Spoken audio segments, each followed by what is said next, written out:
Se afirmó en Psicología 2 que el trabajo de un impulso en cualquier circuito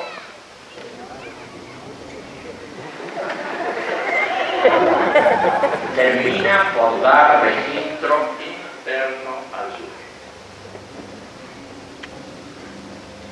Uno de los circuitos comprende la percepción, la representación, la nueva toma de la representación y la sensación interna en general. Otro circuito nos muestra el recorrido de impulsos que terminan en acciones lanzadas hacia el mundo externo, de las cuales el sujeto tiene también sensación interna, de las acciones que lanzan hacia el mundo externo. Muy bien. Esta toma de realimentación es la que permite aprender de las propias acciones por perfeccionamiento de la acción anterior o por descarte del error cometido. Todo esto quedó claro con el ejemplo del aprendizaje en el uso de un teclado. Me equivoqué.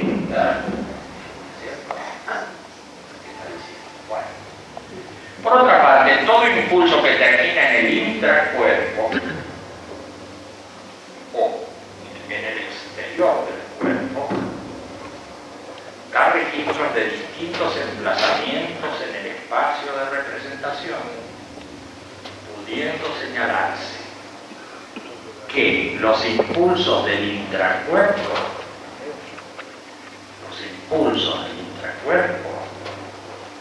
se emplazan en el límite táctil senestésico hacia adentro, y los impulsos que terminan en acciones en el mundo se registran en el límite táctil kinestésico,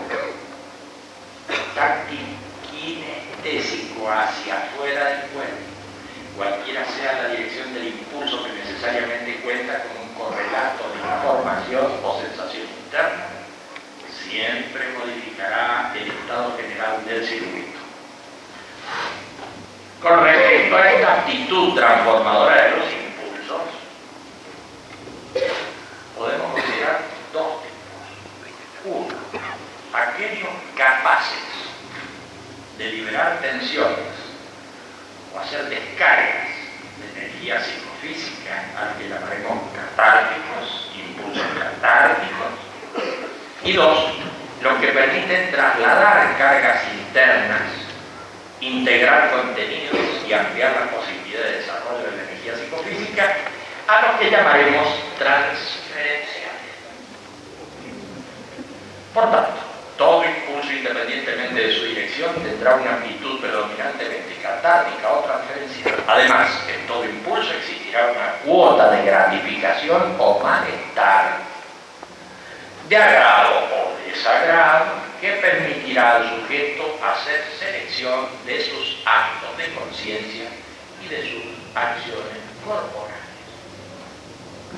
Los impulsos se desdoblan a través de realimentaciones diversas, como las que permiten cotejar registros de percepciones con registros de representaciones, y a las que necesariamente acompañan retenciones o memorizaciones de las mismas. Existen otros desdoblamientos que enfocan más o menos voluntariamente a las percepciones y a las representaciones. Estos desdoblamientos han sido designados como apercepciones. Es decir, como selección y dirección de la conciencia hacia las fuentes de percepción, y como evocaciones, es decir, como selección y dirección de la conciencia hacia las fuentes de retención. La voluntaria e involuntaria dirección y selección de la conciencia hacia sus distintas fuentes constituye la función que genéricamente ha sido llamada atención. 2. La conciencia, la atención y el yo. Llamamos conciencia al aparato que coordina y estructura las sensaciones, las imágenes y los recuerdos del psiquismo humano. Por otra parte, no se puede ubicar a la conciencia en un lugar preciso del sistema nervioso central o en algún punto y profundidad cortical o subcortical. Tampoco es el caso de confundir puntos de trabajo especializados, tales como los casos de los centros, con estructuras de funcionamiento que se verifican en la totalidad del sistema nervioso. En la totalidad del sistema nervioso. Cuanto mayor claridad expositiva, designamos como fenómenos conscientes a todos los que ocurren en los diferentes niveles y estados de vigilia, semisueño y sueño, incluidos los subliminales que suceden en los límites del registro de lo percibido, de lo representado y de lo recordado. Desde luego, al hablar de lo subliminal, no nos estamos refiriendo a los supuestos subconscientes o inconscientes. A menudo se confunde la conciencia con el yo,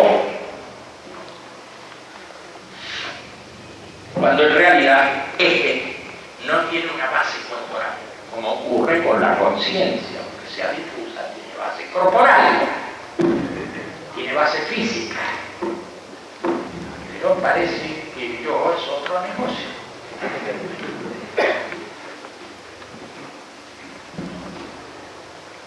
Como ocurre con aquella área que se puede ubicar como aparato registrador y coordinador del psiquismo humano. En su momento dijimos, ese registro de la propia identidad de la conciencia está dado por los datos de sentido, los datos de memoria y una peculiar configuración que otorga a la conciencia la ilusión de permanencia, no obstante los continuos cambios que en ella se verifican.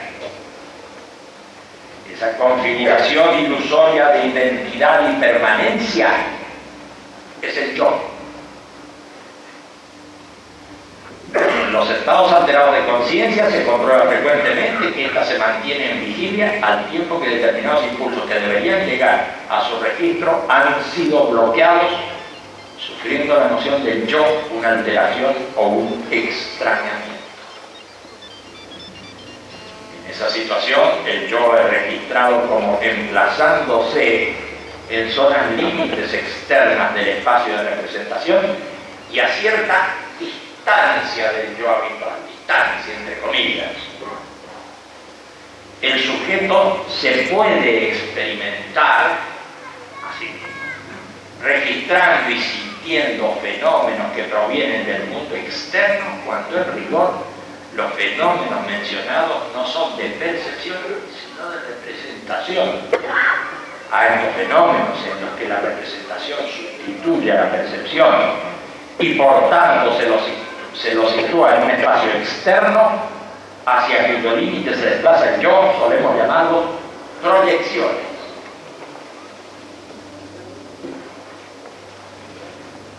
Tres, espacialidad y temporalidad de los fenómenos de conciencia.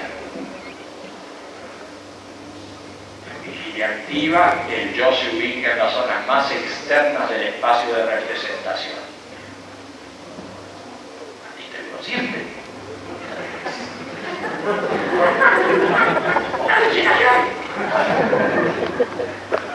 En vigilia activa, el yo se ubica en las zonas más externas del espacio de representación, perdido en los límites del tacto externo. Pero si hago a percepción de algo que veo, el registro del yo sufre un corrimiento. En ese momento puedo decirme a mí mismo, veo desde mí al objeto externo y me registro adentro de mi cuerpo. Aunque estoy conectado con el mundo externo por medio de los sentidos, existe una división de espacios y es en el espacio interno donde me emplazo yo.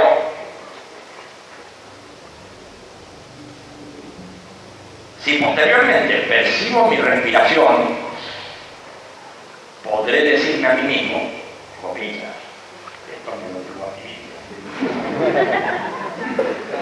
experimento desde mí el movimiento de los pulmones. Estoy adentro de mi cuerpo, pero no adentro de mis pulmones. Está claro que experimento una distancia entre el yo y los pulmones.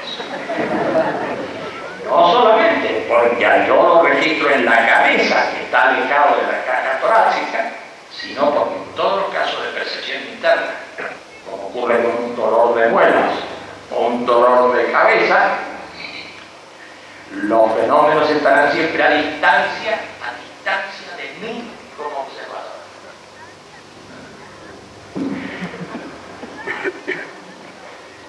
Pero aquí no nos interesa esta distancia de mí y el objeto, sino que lo que me interesa es la distancia desde el yo hacia el mundo externo y desde el yo hacia el mundo interno. Para un lado y para otro hay una distancia, esa distancia nos interesa, que se presente y diga. Por cierto que podemos destacar matices muy sutiles en la variabilidad de las posiciones espaciales del yo, pero acá estamos resaltando las ubicaciones diametrales del yo en cada caso mencionado. Y en esta descripción podemos decir que el yo se puede ubicar en la interioridad del espacio de representación, pero en los límites táctiles kinestésicos que dan noción del mundo externo y opuestamente en los límites táctiles kinestésicos que dan noción del mundo interno.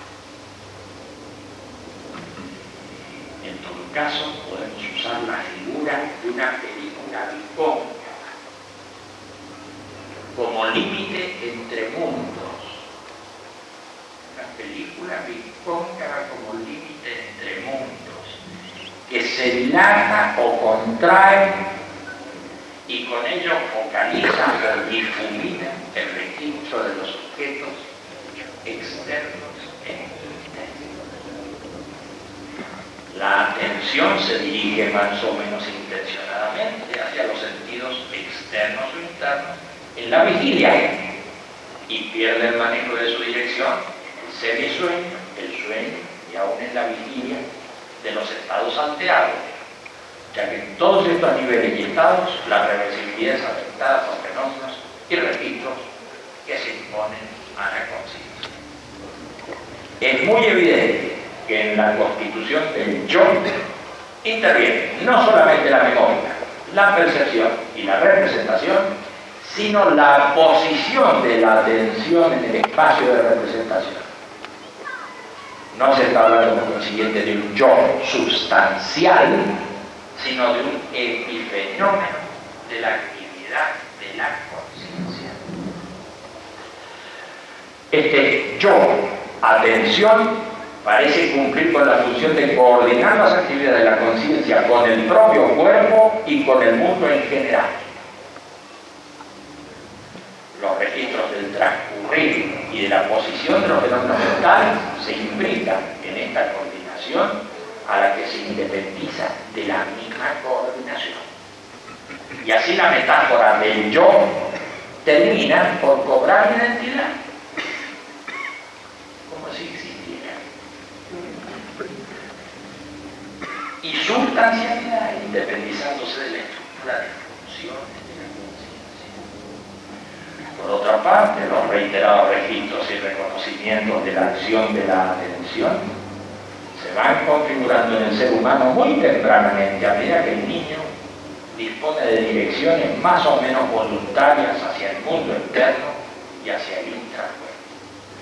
Gradualmente, con el manejo del cuerpo y de ciertas funciones internas, se va robusteciendo la presencia puntual y también una copresencia en la que el registro del propio yo se constituye en concentrador y trasfondo de todas las actividades mentales.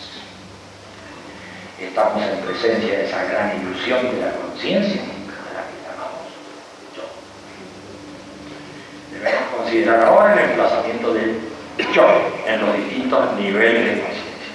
En principio, el yo ocupa una posición central dada por la disponibilidad de la atención y de la reversibilidad. Esto varía considerablemente en el semisueño, cuando los impulsos que provienen de los sentidos externos tienden a debilitarse o fluctuar entre el mundo externo y una senestesia generalizada. Durante el sueño con imágenes, el yo se internaliza. Y por último, durante el sueño vegetativo, cuando el registro del yo se esfuma. En el sueño paradojado con imágenes, el registro del yo se aleja del mundo externo y se diluye en imágenes inconexas hasta desaparecer en una situación que difícilmente está en gobierno del soñante. En cuanto al sueño vegetativo profundo, la detección electroencefalográfica muestra una total ausencia de imágenes. Tampoco se verifica el humor, el movimiento ocular rápido, coincidiendo esto con una amnesia posterior de los hechos psíquicos ocurridos en un total olvido del yo.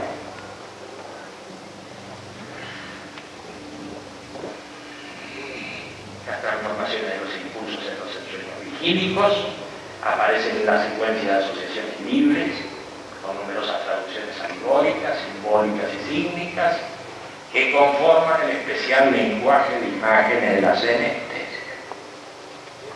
Por cierto, nos estamos refiriendo a las secuencias imaginarias sin control, propias de las vías asociativas, y no a las construcciones imaginarias. No a las construcciones imaginarias que siguen un desarrollo más o menos premeditado, o a las traducciones de los impulsos canalizados en las vías atractivas, que también se manifiestan como imágenes simbólicas y símbolos. Los impulsos, transformándose en distintos niveles, también hacen variar el registro del yo en la profundidad y superficialidad del espacio de representación.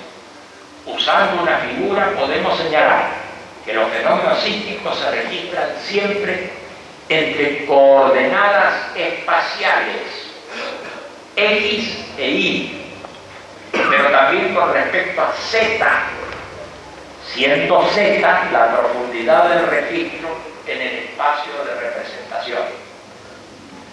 Desde luego, el registro de cualquier fenómeno se experimenta en la tridimensionalidad del espacio de representación, en cuanto a altura vertical, lateralidad horizontal y profundidad de los impulsos conforme mayor externalidad o mayor interioridad, cosa que podemos comprobar al apercibir o representar impulsos provenientes del mundo externo, del intracuerpo o de la memoria. Sin complicarnos con descripciones propias de la fenomenología, debemos considerar ahora algunos tópicos estudiados exhaustivamente por ella. Así, decimos que en vigilia los campos de presencia y copresencia permiten ubicar los fenómenos en sucesión temporal, estableciéndose la relación de hechos desde el momento actual en el que estoy emplazado con los momentos anteriores de los que proviene el fluir de mi conciencia y con los posteriores hacia los que se lanza ese fluir.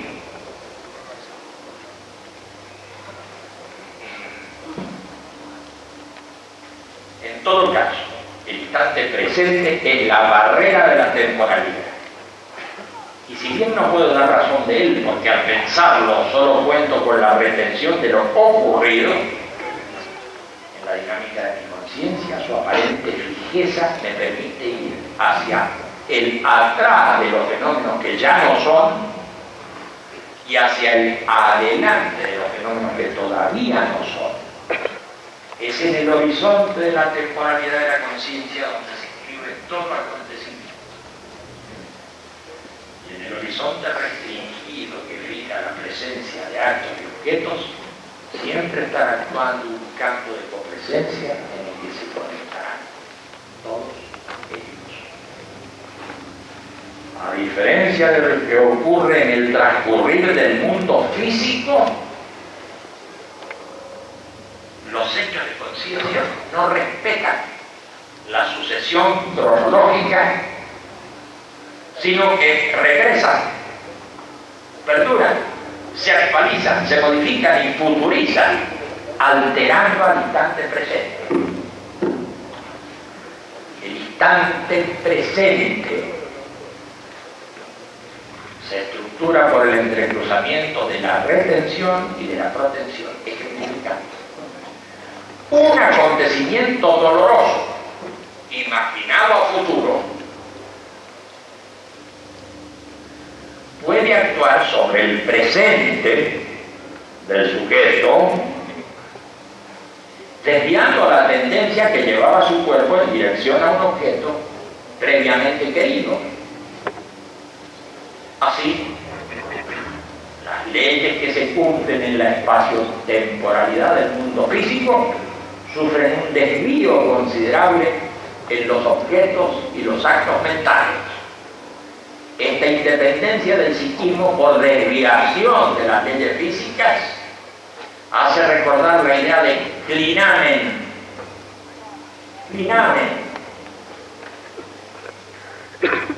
Que presentara el Epicuro para introducir la libertad en un mundo dominado por el mecanismo.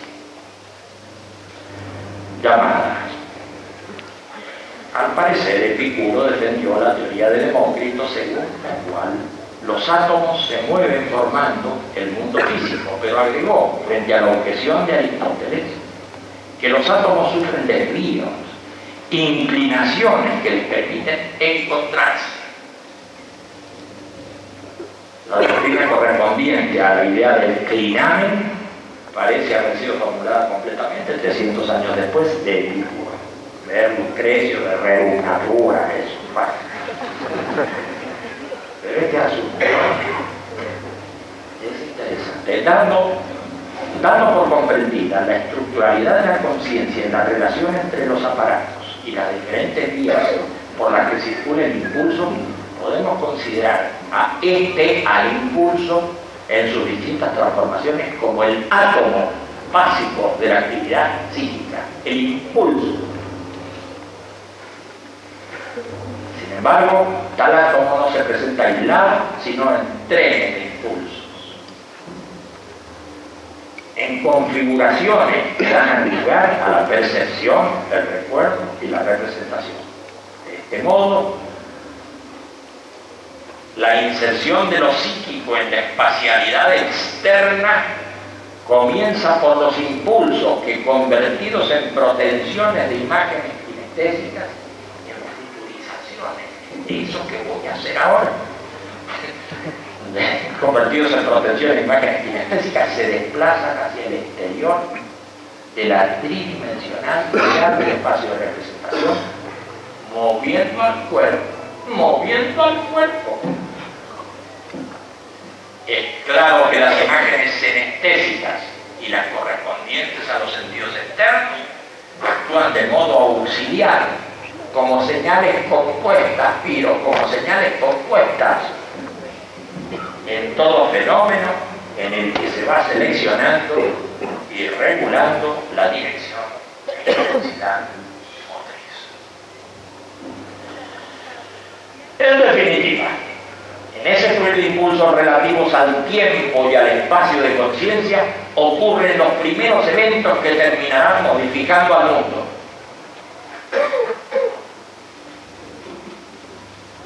No es ociosa aquí una reflexión general sobre los hechos en los que el psiquismo actúa desde y hacia la externidad.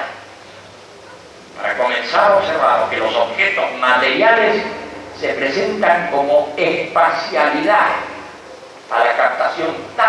táctil de los sentidos, a la captación táctil de los sentidos, de todos los sentidos, que diferencian el corpúsculo, la onda, la molécula, la presión, la termicidad, etc. Fenómenos espaciales que se registran táctilmente en todos los. Para terminar, decimos que estas impresiones o impulsos externos al psiquismo ponen en marcha un sistema de interpretación y respuesta que no puede operar sino en un espacio interno. Así que el mundo mueve mi espacio interno. Pero esto no queda así. Porque también en el espacio interno se mueve el mundo.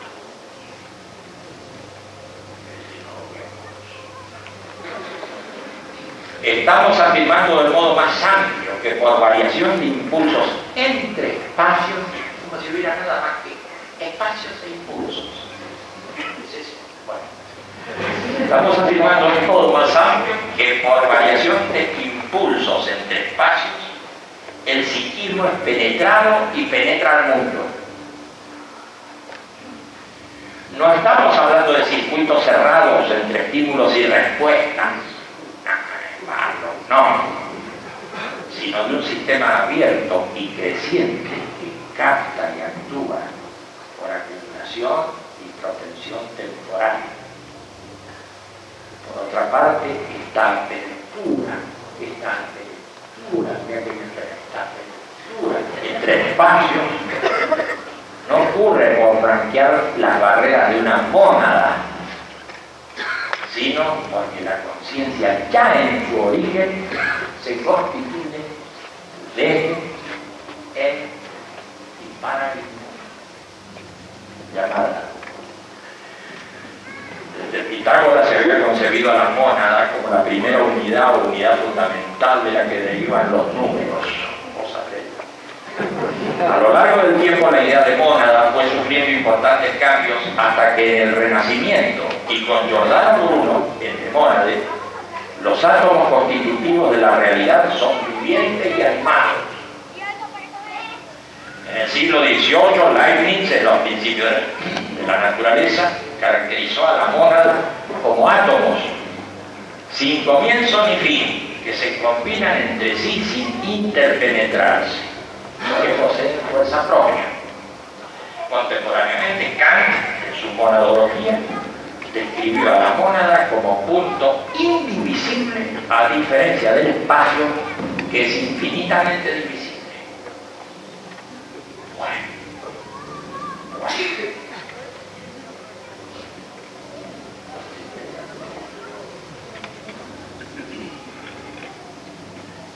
Entonces, por otra parte, esta apertura entre espacios no ocurre por franquear las barreras de la mónada, sino porque la conciencia ya en su origen se constituye de, en y para el mundo.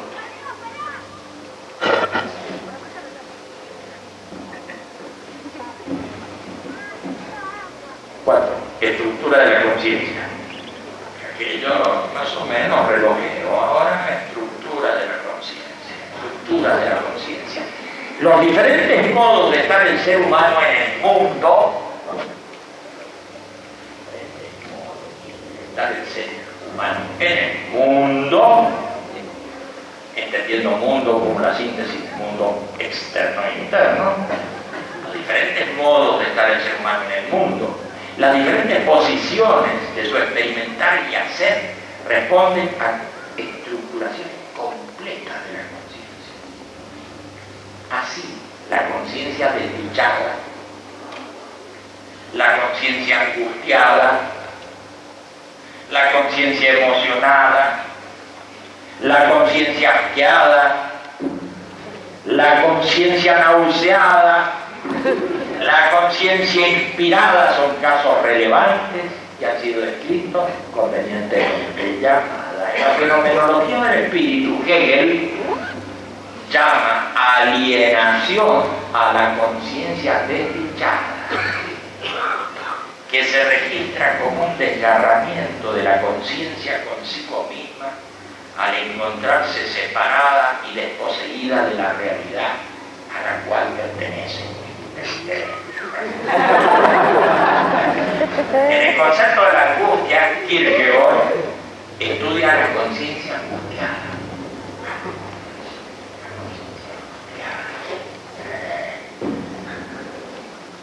Que se manifiesta con respecto a su objeto, que es la nada. Muchos filósofos de la existencia recurren al método fenomenológico para describir los actos y objetos de síntesis de conciencia. Sartre, en Esbozo de una teoría de las emociones, describe a la conciencia emocionada. Y Colnay, en el asco, describe a la conciencia asqueada. Bueno, es aquí pertinente anotar que tales descripciones se pueden aplicar a lo personal, a lo grupal y a lo social. Por ejemplo, para describir una estructura de conciencia en pánico, se debe arrancar de una situación colectiva, como se reconocen los orígenes legendarios e históricos de la palabra pánico, que designa un especial estado de conciencia. Con el paso del tiempo, el vocablo pánico se usó cada vez más frecuentemente para explicar una alteración de conciencia individual llamada Panin. Era una divinidad prehelénica, benéfica para los campos, los pastores y los rebaños. Una leyenda lo hace aparecer en la batalla de Maratón, sembrando el terror pánico entre los persas y ayudando a los atenienses que a partir de ese momento propagan su culto en toda Grecia. El adjetivo pánico se refiere a esa divinidad en general, no pánico, no hecho por pánico, no pánico.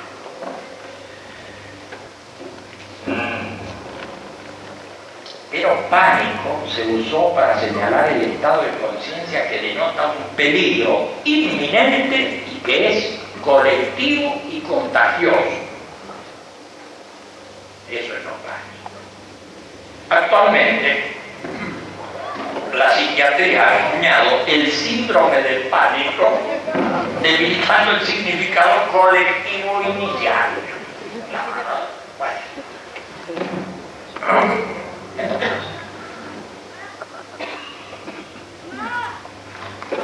Ahora bien, los casos anteriormente citados pueden ser entendidos individualmente o en conjunto en atención a la intersubjetividad constitutiva de la conciencia. Siempre que ocurran variaciones en esas estructuraciones globales, ocurrirán también variaciones en los fenómenos concurrentes. Tal es el caso del yo. Así, en plena vigilia, pero en estado de conciencia diferentes, registramos al yo ubicado en distintas profundidades del espacio de representación. Para comprender lo anterior, debemos apelar a diferencias entre niveles y estado de conciencia. Los niveles clásicos de vigilia es el sueño profundo, paradojal, el sueño profundo vegetativo, no ofrecen dificultades de comprensión. Pero en cada uno de esos niveles tenemos la posibilidad de reconocer posiciones variables de los fenómenos psíquicos. Poniendo ejemplos extremos, decimos que cuando el yo mantiene contacto sensorial con el mundo externo, pero se encuentra perdido en sus representaciones y evocaciones, o se tiene en cuenta a sí mismo sin intereses relevantes sobre su acción en el mundo, estamos en presencia de una conciencia vigílica en estado de ensimismamiento. El cuerpo actúa externamente en una suerte de irrealidad que profundizándose puede llegar a la desconexión y a la inmovilidad. Se trata de un corrimiento del yo hacia una presencia constante de los registros de la evocación, representación o percepción, táctil sinestésica, y por tanto la distancia se alarga entre el yo y el objeto externo. Se alarga. Bien. En el caso opuesto, el yo perdido en el mundo se desplaza hacia los registros táctiles kinestésicos, sin crítica ni reversibilidad sobre los actos que realiza. Estamos ante un caso de conciencia vigílica en estado de alteración, como puede ocurrir en la llamada emoción violenta. En este caso, la importancia que cobra el objeto externo es decisiva, acortándose la distancia entre el yo y el objeto percibido. A. Estructuras, estados y casos no habituales de conciencia. Llamamos no habituales a los comportamientos que muestran anormalidades respecto a parámetros del individuo y del grupo o del grupo que se está considerando. Es claro que si la población de un país o un grupo humano enloquece, no dejamos de considerar esos casos dentro de los comportamientos no habituales, por el hecho de contar con que no son representantes. En todo caso, ese conjunto humano debe ser comparado con situaciones estables ya vividas y en las que la reversibilidad y el sentido crítico y el control de sus actos tienen características previsibles. Por otra parte, en casos no habituales que son fugaces y otros que parecen arraigarse y aún desplegarse a medida que pasa el tiempo. No es de nuestro interés tipificar esas conductas sociales desde el punto de vista del derecho, de la economía o de la psiquiatría. Tal vez encontraríamos más motivos de reflexión sobre estos casos en la antropología y en la historia. Si nuestro interés por los comportamientos no habituales nos lleva al campo de lo personal o a lo sumo de lo interpersonal inmediato, seguirán siendo válidos los criterios de reversibilidad, sentido crítico, control de los propios actos en relación a esa historia personal e interpersonal. Aquí también es aplicable lo comentado anteriormente con respecto a los casos no habituales, fugaces, y a los que parecen arraigarse o aún desplegarse en su anormalidad a medida que pasa el tiempo. Llevemos pues nuestro estudio sobre los comportamientos no habituales fuera del terreno de la patología para concentrarnos dentro de nuestra psicología en dos grandes grupos de estados y casos a los que hemos llamado el grupo de la conciencia perturbada y el grupo de la conciencia inspirada. B. La conciencia perturbada. Existen diametrales posiciones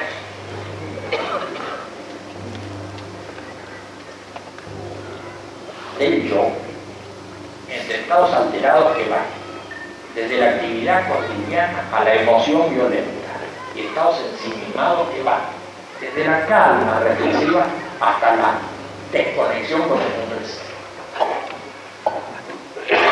Hay, sin embargo, otros estados alterados en los que las representaciones se externalizan proyectivamente, de tal modo que realimentan a la conciencia como percepciones que provienen del mundo externo, y otros de ensimismamiento en los que la percepción del mundo externo se internaliza introyectivamente. Hemos escuchado y leído historias e informes seriamente controlados sobre las alucinaciones que padecen quienes se encuentran en situaciones de compromiso en las altas montañas, en las soledades polares, en los desiertos y en los mares. El estado físico de fatiga, anoxia y sed, el estado psíquico de abandono en la monotonía del silencio y la soledad, las condiciones ambientales térmicas externas son elementos que han llegado a conformar casos de alteraciones alucinatorias y mucho más frecuentemente casos de alteraciones ilusorias humanas. Por otra parte, del lado del ensimismamiento introyectivo, la sensación externa llega a la conciencia, pero la representación correspondiente opera desconectada del contexto general perceptivo, realimentando a la conciencia que interpreta y registra el fenómeno como interioridad significativa, como representación que parece dirigirse a la interioridad del sujeto de modo directo. En un ejemplo, las luces coloreadas de los semáforos de una gran ciudad comienzan de pronto a los ojos de un angustiado peatón a enviar misteriosos códigos y claves. El sujeto a partir de ese momento se considera como la única persona capaz de recibir y comprender el significado de esos mensajes.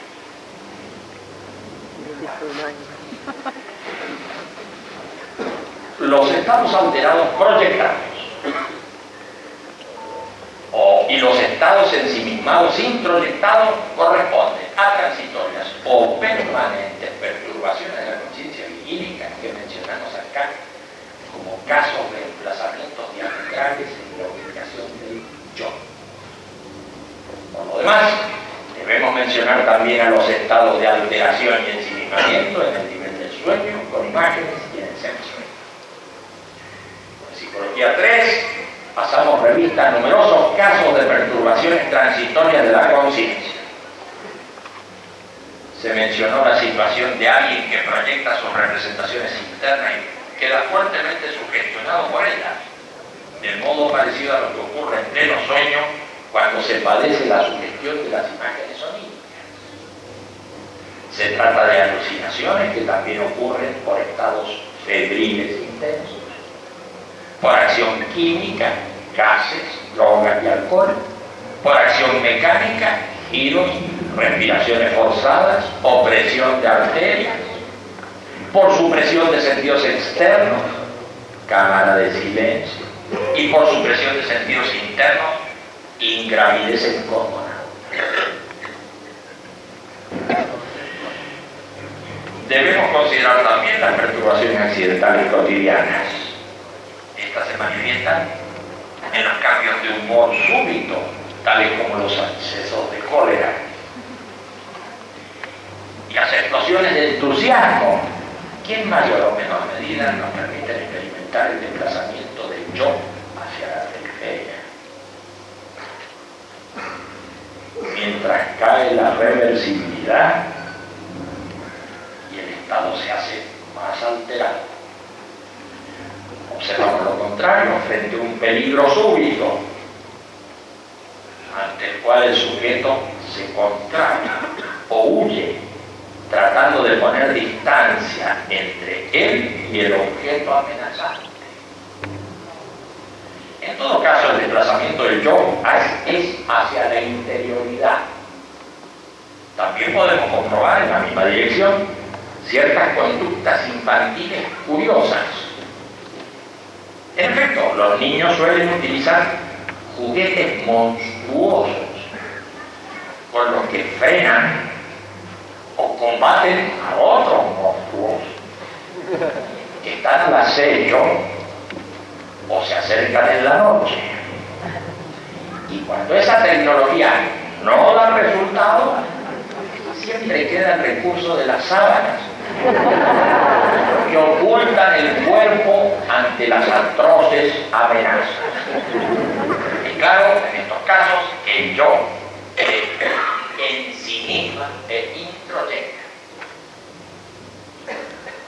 C, la conciencia inspirada.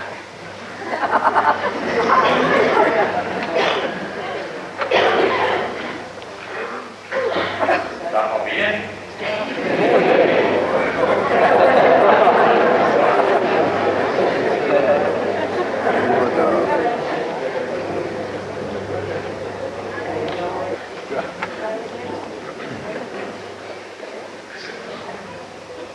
La conciencia inspirada,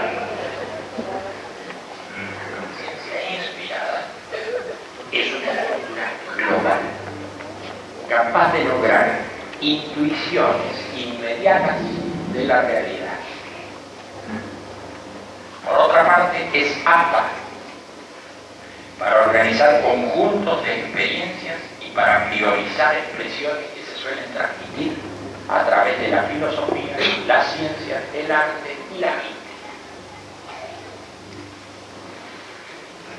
En orden a nuestro desarrollo podemos preguntar y responder un tanto escolarmente.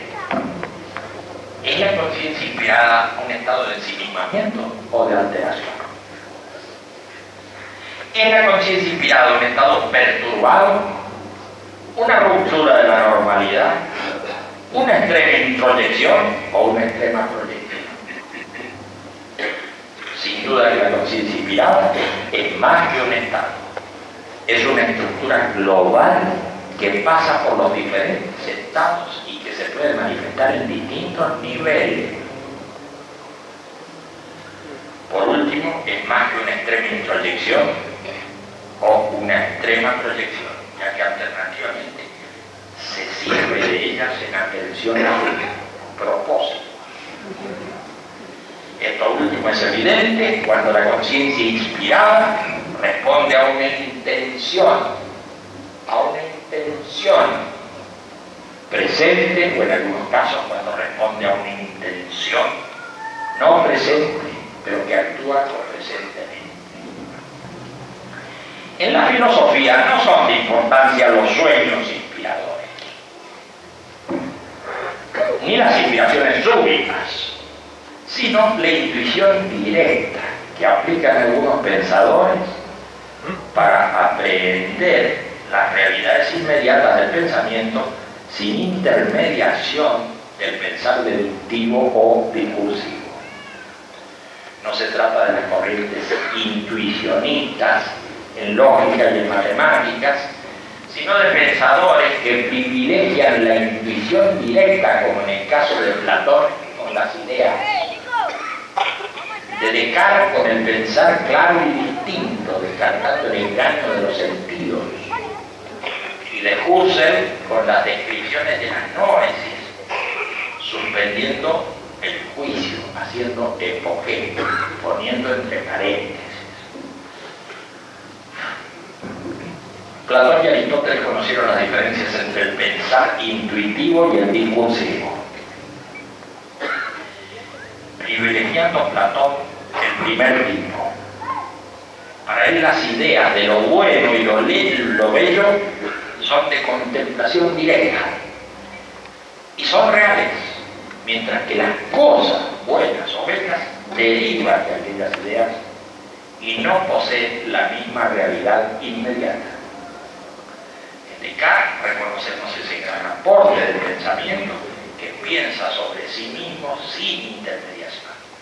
Y en Husserl el contacto directo con las noesis, los actos de pensar y las normas, los objetos ligados intencionalmente a los actos del pensar.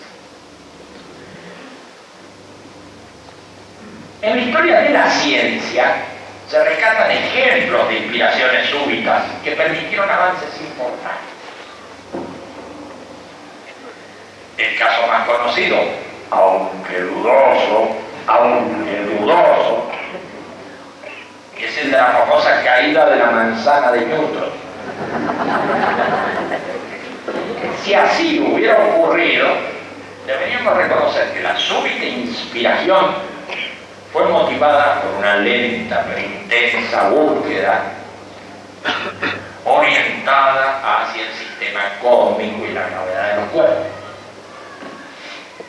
A modo de ejemplo podemos no tener en cuenta otros casos como el ocurrido al químico Kekulé. Este soñó una noche con varias serpientes entrelazadas que le sirvieron de inspiración para desarrollar las notaciones de la química orgánica. Sin duda que su preocupación constante por formular los enlaces entre sustancias siguió actuando aún en el nivel de sueño paranoico para tomar la vía de la representación alegórica. Estableció de ese modo la teoría de la cuadrivalencia del carbono y la fórmula hexagonal del benceno.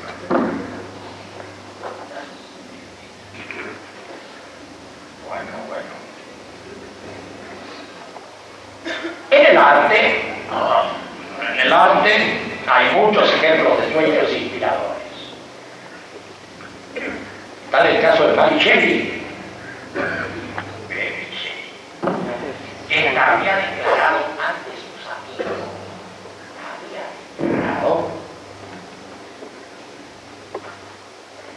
que sentía esa vacía incapacidad de invención que es la mayor desdicha de un autor. Pero esa noche, vio en sus sueños al horrendo ser que motivó su novela de Frankenstein o el Prometeo moderno. Otro tanto ocurrió con el sueño de R.L. Stevenson, que puso en marcha su relato fantástico El extraño caso del Dr. Jekyll y Mr. Hyde. Por cierto que las inspiraciones vigílicas de escritores y poetas son las más abundantemente conocidas del campo de las artes. Sin embargo, por otros medios hemos llegado a conocer inspiraciones de pintores como Kandinsky, que en lo espiritual en el arte describe la necesidad interior que se expresa como inspiración en la obra artística. Artistas plásticos, literatos, músicos, danzarines y actores han buscado la inspiración tratando de colocarse en ambientes físicos y mentales no habituales. Los diferentes estilos artísticos que responden a las condiciones epocales no son simplemente modas o modos de generar, captar e interpretar la obra artística, sino maneras de disponerse para recibir y dar impactos sensoriales, de colocarse, de disponerse. Esta disposición es la que modula la sensibilidad individual o colectiva y es por tanto el predialogal que permite establecer la comunicación estética. En la mística encontramos vastos campos de inspiración. Debemos señalar que cuando hablamos de mística en general, estamos considerando fenómenos psíquicos de experiencia de lo sagrado en sus diversas profundidades y expresiones. Existe una copiosa literatura que da cuenta de los sueños, las visiones del semisueño y las intuiciones vigílicas de los personajes referenciales de religiones, sectas y grupos. Abundan además los estados anormales y los casos extraordinarios de experiencia de lo sagrado que podemos tipificar como éxtasis, o sea, situaciones mentales en que el sujeto queda absorto, deslumbrado dentro de sí y suspendido. Por otra parte, el arrebato por la agitación emotiva y motriz, incontrolables, en la que el sujeto se siente transportado, llevado fuera de sí a otro paisaje mental y a otro tiempo y espacio. Por último, como reconocimiento y que el sujeto cree comprender todo en un instante. En este punto estamos considerando la conciencia inspirada en su experiencia de lo sagrado, que varía en su modo de estar frente al fenómeno extraordinario, aunque por extensión se han atribuido también esos funcionamientos mentales a los raptos del poeta o del músico, casos en que lo sagrado puede no estar presente. Hemos mencionado estructuras de conciencia, a las que llamamos conciencia inspirada, y las hemos mostrado en grandes áreas conocidas como la filosofía, la ciencia, el arte y la física. Pero en la vida cotidiana, la conciencia inspirada actúa con frecuencia en las intuiciones o en las inspiraciones de la vigilia del semisueño y el sueño paradoxal. Ejemplos cotidianos de inspiración son los del pálpito, del enamoramiento, de la comprensión súbita de situaciones complejas y de la resolución instantánea de problemas que perturbaron durante mucho tiempo a su vida. Estos casos no garantizan el acierto, la verdad o la coincidencia del fenómeno respecto a su objeto, pero los registros de certeza que los acompañan son de importancia fundamental para el sujeto. Acá hemos pasado por encima muchas cosas que son un plomazo, así que se leerán en su momento, pero ahora. Cosas lindas que dicen, por ejemplo, los Upanishads. Cuando el espíritu humano se ha retirado al reposo, dice, retiene consigo los materiales de este mundo en que están contenidas las cosas todas. Y entonces crea y destruye su propia gloria y radiación, pues el espíritu brilla con su propia luz. Cosa práctica, dicen esos tipos. En la Biblia explica Daniel que solo él vio la visión, pues no la vieron los hombres que conmigo estaban, sino que cayó sobre ellos un terror grande, de modo que huyeron a esconderse. La vio él. De la Vesta, los Gatas, en Llana 56, 2-3, dice, profeta de la Vesta: proclamaré esta primera enseñanza al mundo, enseñanza que me reveló el omnisciente Aura Magna. La primera enseñanza de la primera religión universal, y lo primero está hostia. Eso que está diciendo, os revelaré. No, la primera enseñanza que me reveló el omnisciente Aura Magna. Hablaré de los dos primeros espíritus del mundo, de los cuales el más bondadoso dijo así al dañino: ni nuestros pensamientos, ni nuestros mandamientos, ni nuestra inteligencia, ni nuestras creencias, ni nuestras obras, ni nuestra conciencia, ni nuestras almas están de acuerdo en nada.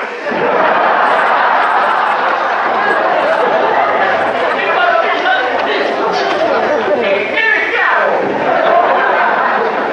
En nada. Y de ahí sale ese dualismo, esa cosa. No se puede encontrar nunca. La luz y la tiniebla, todo eso todo. Pero qué lindo, qué inteligente, qué raro.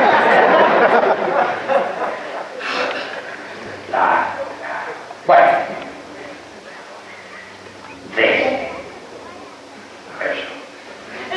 fenómenos accidentales y fenómenos deseables. Fenómenos accidentales y fenómenos deseables, cosas que no quiere que se La conciencia puede estructurarse en distintas formas, variando por acción de estímulos puntuales internos y externos o por situaciones complejas que operan de modo no querido, de modo accidental. La conciencia es tomada, la conciencia es tomada. Llamada, se entiende, tomada como no dirigida ni manejada por el propio sujeto. Bueno, entonces la conciencia es tomada en una situación en que la reversibilidad y la autocrítica prácticamente quedan anuladas. En el caso que nos ocupa, la inspiración irrumpe en mecanismos y niveles, actuando a veces de un modo menos evidente como trasfondo de la conciencia. El sujeto no se inspira por una cosa puntual, sino que empieza a estar en vena, a colocarse.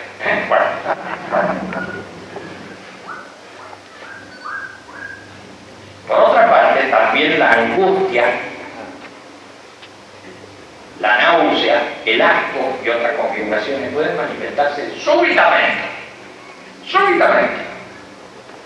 o mantenerse como trasfondo mental, más o menos prolongado.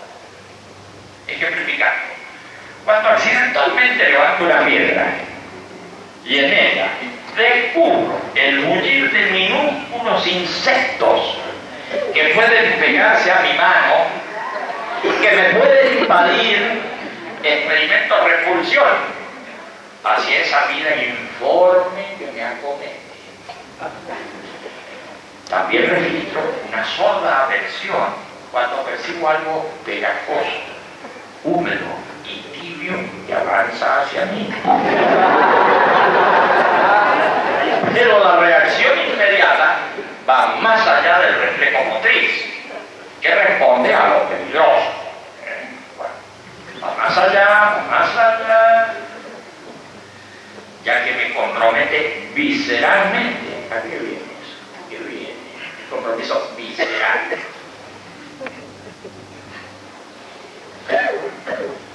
Provocando un rechazo que puede terminar en el reflejo de asco, en la arcada o en la salivación excesiva de mi boca. Y no es porque me haya ¿es eso? Sí.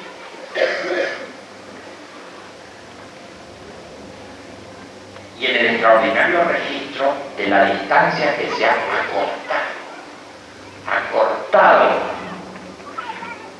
entre yo y el objeto o entre yo y la situación asquerosa. Este acortamiento del espacio en la representación pone al objeto en un tipo de existencia que le permite tocarme o introducirse en mí, suscitando la arcada como rito de expulsión.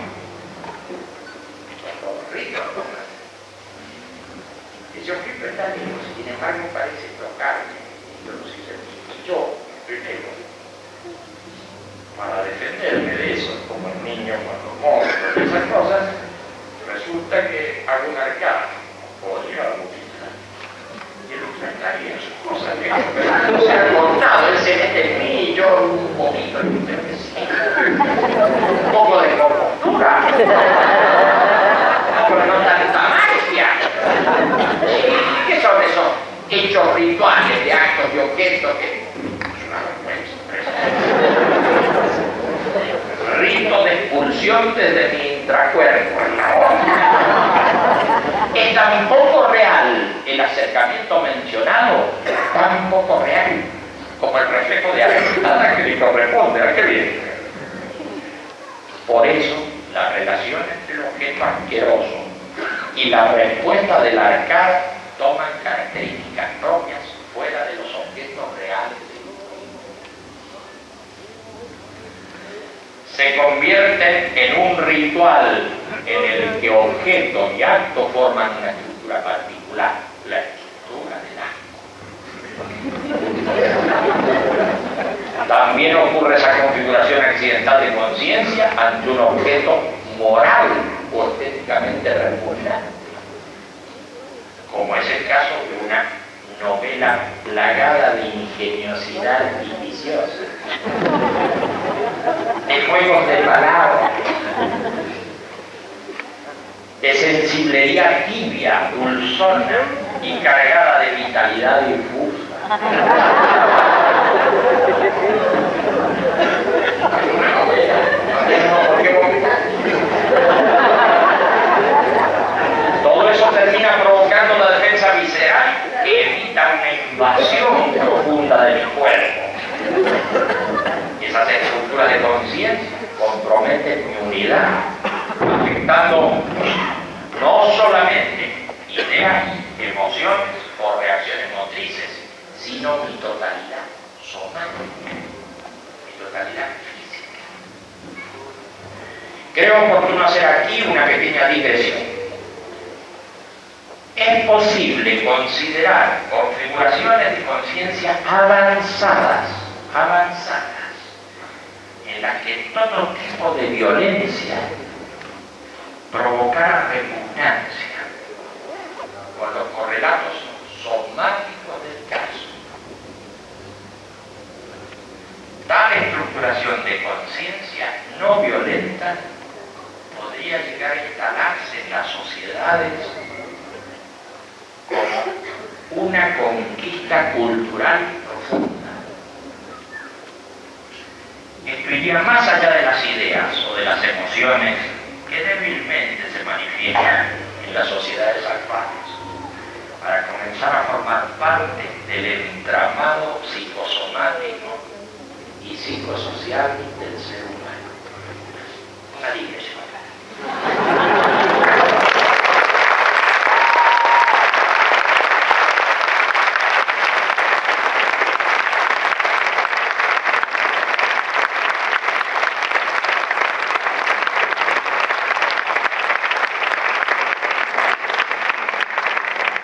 Volviendo a nuestro cauce, hemos reconocido estructuras de conciencia que se configuran accidentalmente.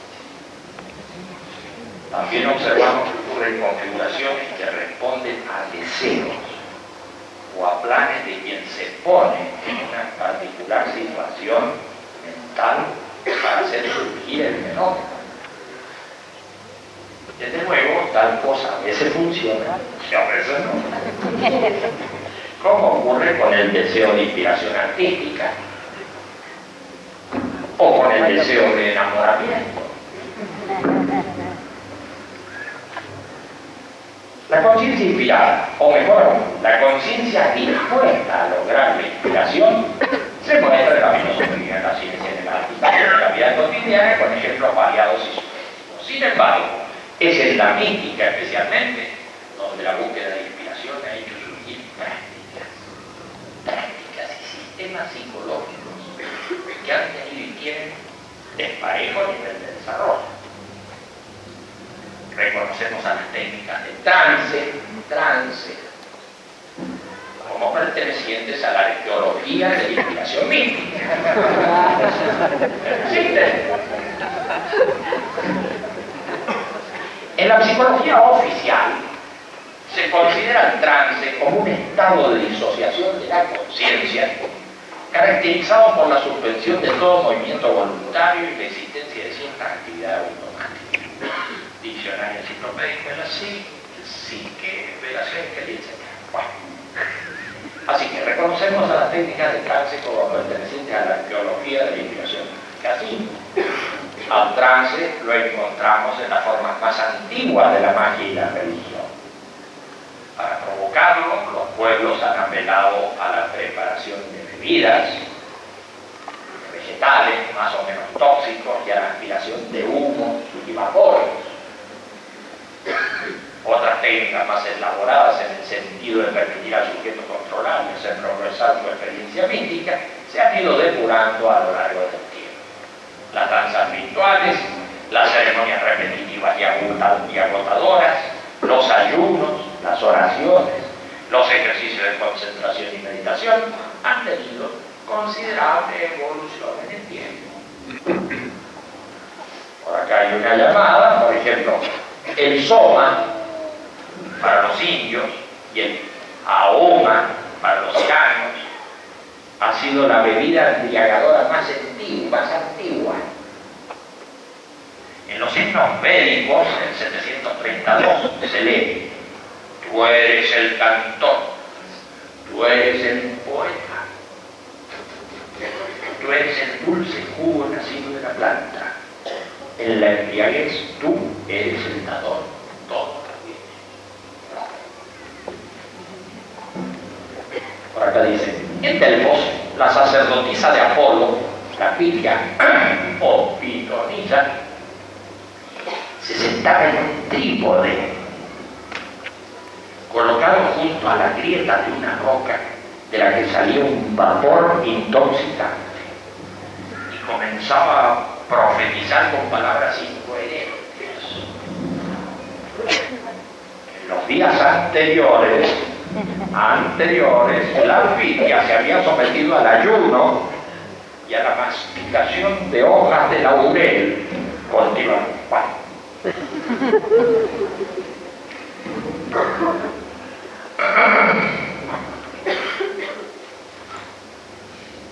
El desplazamiento del yo y la suspensión del yo. La sibila de Pumas, no queriendo ser tomada por la terrible inspiración, se desespera y, retorciéndose, grita: ya viene el Dios. Y al dios Apolo le cuesta poco bajar desde su bosquecillo sagrado hasta el antro profundo en donde se apodera de la naturaleza. La llamada dice: Virgilio, que hace una descripción fantástica de la anécdota de Pumas, seguramente cuenta con información más que suficiente sobre el procedimiento de las sibilas a lo largo de la historia de Grecia y Roma. De todos modos, en el libro sexto de la Eneida dice la sibila. Nosotros nos gusta más como lo pusimos nosotros. En Virgilio dice así la sibila.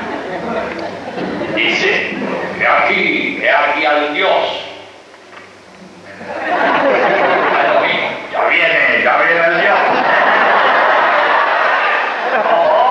Bueno, está explicando el Virgilio a su modo. Es un romano, ¿verdad? He aquí al Dios. Apenas pronuncia estas palabras a la entrada de la cueva, dice Virgilio, inmutóse el rostro y perdió el color y se le izaron los cabellos, jadeando y sin aliento, hinchando el pecho, lleno de sacro-flor.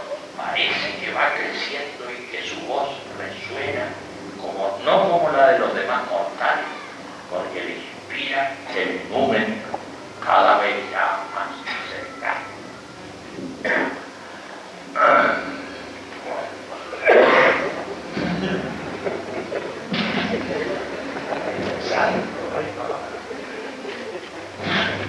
Entonces, en todo caso, y en la distinta cultura, la entrada atrás ocurre por interiorización del yo y por una exaltación emotiva. Y por una exaltación emotiva, así que los que practican estas cosas, fíjense bien, y por una exaltación emotiva,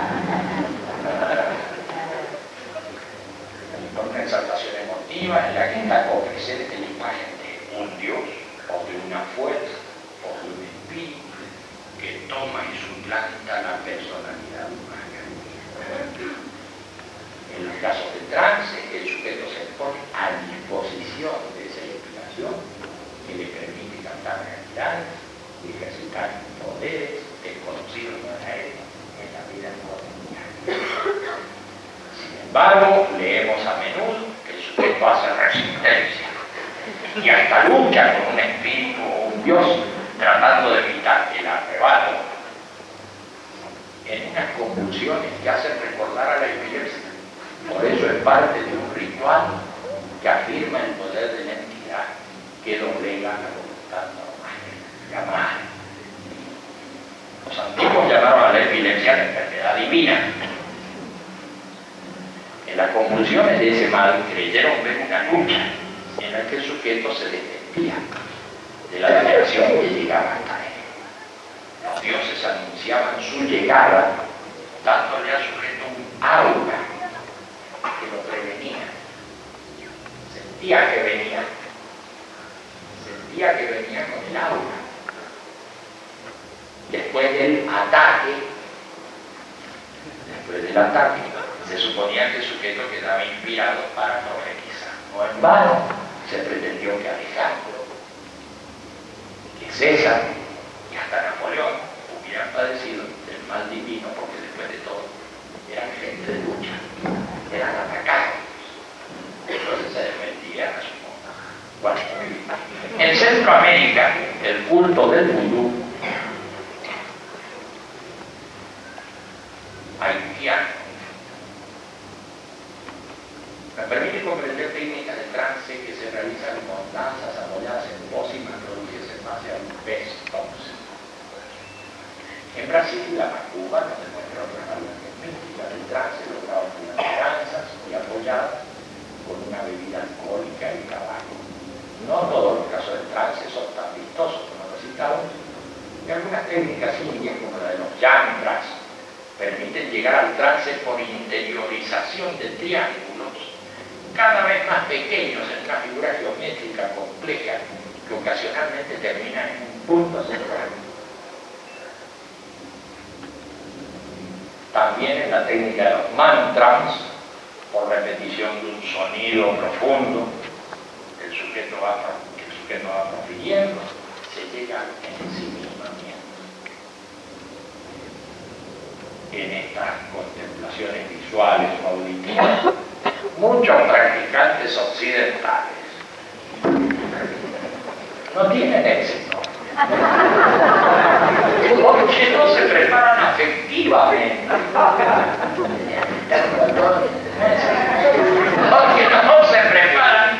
afectivamente, limitándose a repetir figuras o sonidos sin interiorizarlos por la fuerza emotiva o devocional que se requiere para que la representación senestésica acompañe el entendimiento de la atención. Bueno, estos ejercicios se repiten tantas veces como sea necesario, o muchas veces, hasta que el practicante experimente la sustitución de su personalidad y la inspiración se haga plena. El desplazamiento del yo y la sustitución por otras entidades puede ser verificado en los mundos mencionados y hasta en las más recientes corrientes espirituales. En estas, en medio del trance es tomado por una entidad espiritual que sustituye a su personalidad habitual. No ocurre algo tan diferente con el trance hipnótico. Cuando el sujeto interioriza profundamente las sugerencias, las sugestiones del operador, llevando la representación de la voz del operador al lugar que normalmente ocupa el yo habitual. Le digo ahora, es la voz del operador. Le da las órdenes, no da las órdenes el yo. ¿No hay otro? Bueno. Desde luego, para ser tomado por el operador, el sujeto debe ponerse en un estado receptivo de fe y seguir sin dudar las instrucciones recibidas. Este punto muestra una característica importante de la conciencia. Estamos diciendo que mientras se realiza una operación vigílica atenta, aparecen en sueños que a veces pasan inadvertidos o terminan por desviar la dirección de los actos mentales que se llevaban a cabo. El campo de complacencia actúa siempre aunque los objetos de conciencia presentes se muestren en el foco atencional. La gran cantidad de actos automáticos que se realizan en vigilia muestra esta aptitud de la conciencia para realizar diferentes trabajos simultáneamente. Ciertamente, la disociación puede alcanzar cotas patológicas, pero también se puede manifestar con fuerza en casi todos los fenómenos de inspiración. Por otra parte, el desplazamiento del yo puede no ser concreto y en el trance espírita, en la hipnosis, como se comprueba en la llamada escritura se efectúa sin tropiezos, aunque la atención del sujeto esté puesta en el diálogo o en otras actividades. Con frecuencia encontramos esta disociación en la criptografía, en que la mano dibuja mientras el sujeto desarrolla una conversación telefónica muy concentrada. Bueno, avanzando hacia el ensimismamiento, podemos llegar a un punto. En el ensimismamiento podemos llegar a un punto en que los automatismos quedan superados y ya no se trata de desplazamientos ni sustituciones de Dios. Tenemos a mano el ejemplo que nos da la práctica de la oración del corazón realizada por los monjes ortodoxos del Monte Carmelo. La recomendación de Evagrio Póntico resulta muy adecuada para aludir la representación, por lo menos la de los sentidos externos. Comillas. No imagines la divinidad en ti cuando oras. No imagines. Ni dejes que tu inteligencia acepte la impresión de una forma cualquiera. Mantente inmaterial y tú comprenderás. Bueno, exacto. En grandes trazos, la oración funciona así. En el caso del Monteados, funciona así. El practicante en retiro silencioso se concentra en su corazón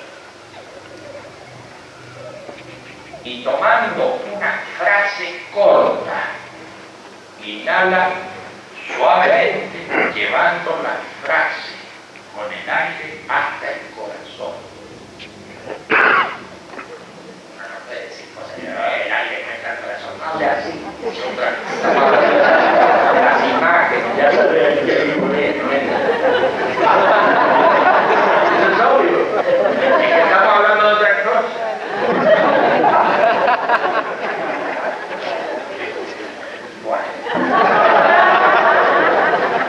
Entonces, en grandes trazos, la oración funciona así. El practicante en retiro silencioso se concentra en su corazón y tomando una frase corta, para que no quede frase corta, pero tomando una frase corta, inhala suavemente, llevando la frase con el aire hasta el corazón.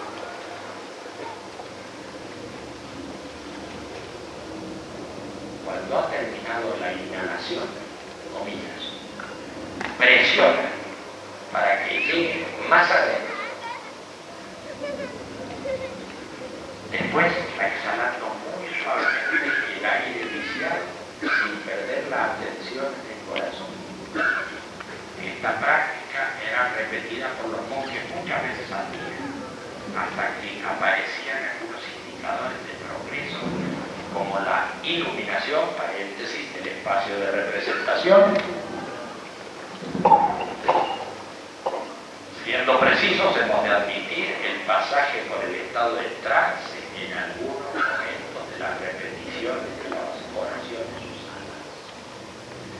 El pasaje por el trance no es muy diferente al que se produce en los trabajos con los yantras o mantras, pero como en la práctica de la oración del corazón no se tiene la intención de ser tomado por entidades que reemplacen la propia personalidad, el practicante termina superando el trance y suspendiendo la actividad del yo.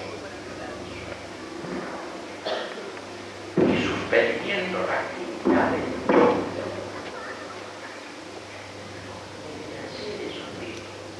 Bueno, en ese sentido, en la práctica del yoga,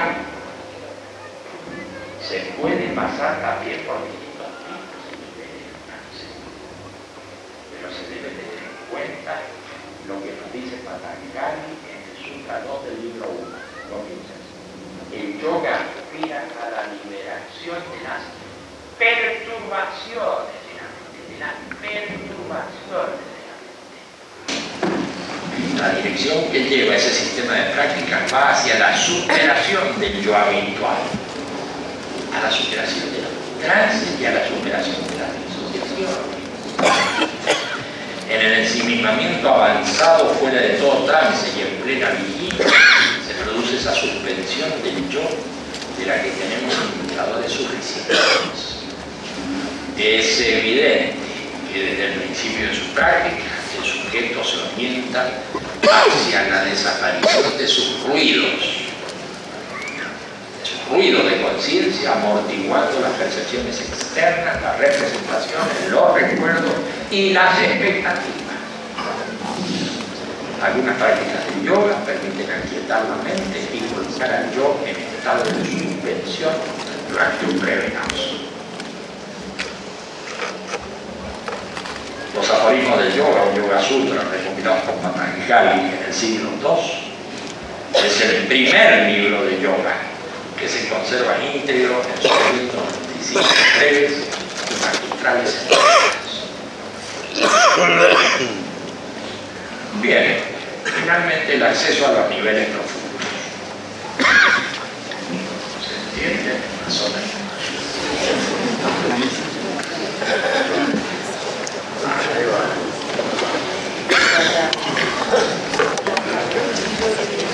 Sin duda que la sustitución del yo por una fuerza, un espíritu, un dios, por la personalidad hechicero o hipnotizador ha sido algo corriente en la historia. También ha sido algo conocido, aunque no tan corriente, el hecho de sostener el yo evitando toda sustitución, como hemos visto en algún tipo de yoga y en algunas prácticas místicas avanzadas. Ahora bien, si alguien pudiera suspender y luego hacer desaparecer su yo, perdería todo control estructural de la temporalidad y espacialidad de sus procesos mentales.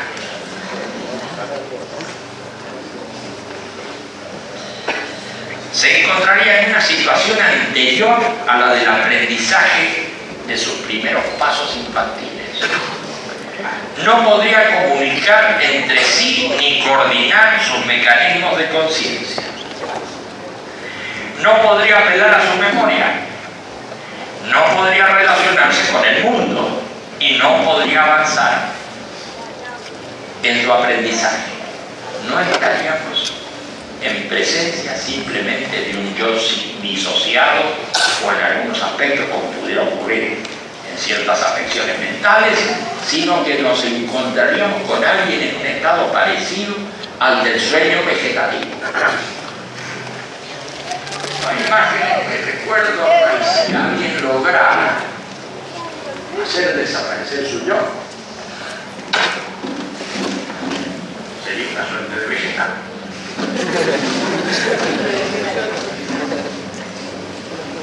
Ríndete a la desaparición del yo. No hable así, no hable así. No vaya a andar por la calle, no atropella un auto, no coordina, no es así. No es así. El ego, lo deja así, ¿cómo se come? Bueno. Esa desaparición del yo que no se sabe qué se está hablando. Se está hablando de determinadas circunstancias en las que el yo puede ser suspendido. Y del yo, de lo que pasa en ese momento de suspensión, trae un recuerdo de representaciones traducidas de lo que pasó.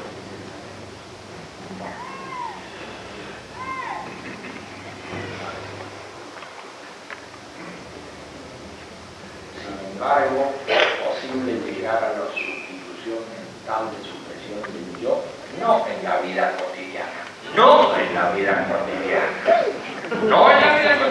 pero sí en determinadas condiciones que parten de la suspensión del yo. La entrada a los estados profundos ocurre desde la suspensión del yo. Ya desde esa suspensión se produce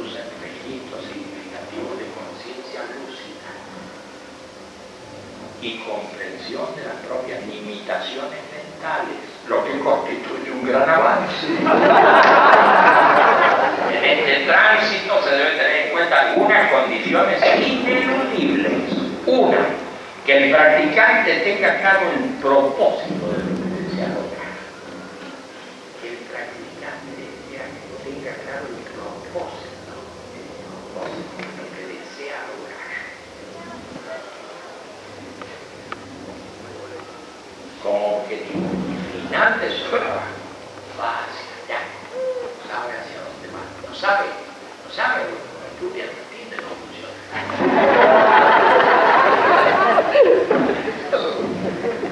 Primero, que el practicante tenga claro el propósito de lo que desea lograr, como objetivo final de su trabajo. Segundo, que cuente con suficiente energía psicofísica para mantener su atención ensimismada y concentrada en la subvención del don. Tercero, que pueda continuar sin solución de continuidad en la profundización del estado de suspensión hasta que desaparezcan las referencias espaciales y temporales. Con respecto al propósito, se debe considerar a este como la dirección de todo el proceso, pero sin que ocupe el foco de la atención. Si ese propósito está en el foco atencional, quiero lograr tal cosa, bueno, ahí te quiero dar. ¿Cómo haces? Entonces, que el propósito actúe y no se produzca la paradoja de que no tienes que atender a eso, o sea, atiendes a eso lo frenas. Entonces, ¿cómo haces para que trabaje? Te la tienes que arreglar para meterlo con presencia. Es decir, la compresencia practicada con tiempo y con regularidad, y desde ahí, desde donde se manejan esos fenómenos que no requieren que la atención esté concentrada en un objeto, porque justamente se trata de desconcentrar en todo objeto. Parece una cosa extraordinaria, pero lo hacemos muy a menudo. Sabemos a dónde vamos a ir, solito llevamos el auto, llevamos nuestro cuerpo en una dirección para acá, sí, para acá. No estemos pensando nada más con eso, porque eso si pensábamos con eso chocamos. No es así, ¿no? Sabemos cuáles son las huellas, cuáles son los. Y los que se abotonan los botones de la camisa están pensando continuamente. O el acto automático los lleva, o presencia de hábitos los lleva a saber ya acá, estos son tres, ahora no se usan cuatro. Trabajan desde esa competencia. Acá estamos hablando de cosas serias, pero es bueno rescatar que las cosas más elementales están también en ese camino. Hablando de la competencia que guía direcciones del ser humano en el mundo, lo guía desde esos propósitos.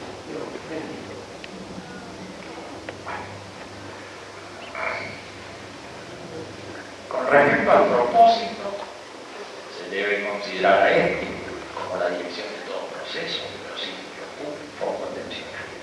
Estamos diciendo que el propósito debe ser grabado con suficiente carga afectiva como para operar consistentemente mientras la atención está ocupada en la suspensión del yo y en los pasos posteriores. Esta preparación condiciona todo el trabajo posterior. En cuanto a la energía psicofísica necesaria para el mantenimiento de la atención en un interesante nivel de concentración, el principal impulso proviene del interés que forma parte del propósito. Hay que sacar el tiempo, sacar, poner.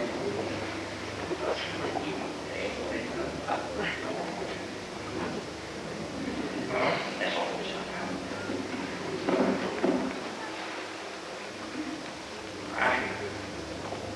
Al comprobar la falta de potencia y permanencia, se debe revisar la preparación que se ha hecho del propósito.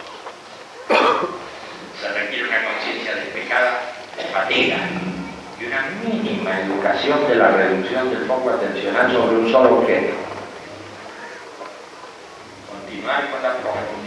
de la suspensión hasta lograr el registro del vacío, significa que nada debe aparecer como representación ni como registro de sensaciones internas. No puede ni debe haber registro de esa suspensión mental. Y el regreso a la situación mental de suspensión con la vigilia habitual se produce por los impulsos que delatan la posición y las incomodidades del cuerpo. El Señor vuelve. Nada se puede decir de ese vacío. Nada se puede decir de ese vacío. El rescate de los significados inspiradores, de los sentidos profundos, que están más allá de los mecanismos y las configuraciones de conciencia, se hace desde mi yo cuando éste retoma su trabajo en tiempo normal. Estamos hablando de traducciones de impulsos profundos que llegan a mi intracuerpo durante el sueño profundo, o de impulsos que llegan a mi conciencia en un tipo de percepción diferente a la conocida en el momento de regreso a la vigilia nocturna. No podemos hablar de ese mundo porque no tenemos registro durante la eliminación del yo. Solamente contamos con la reminiscencia de ese mundo como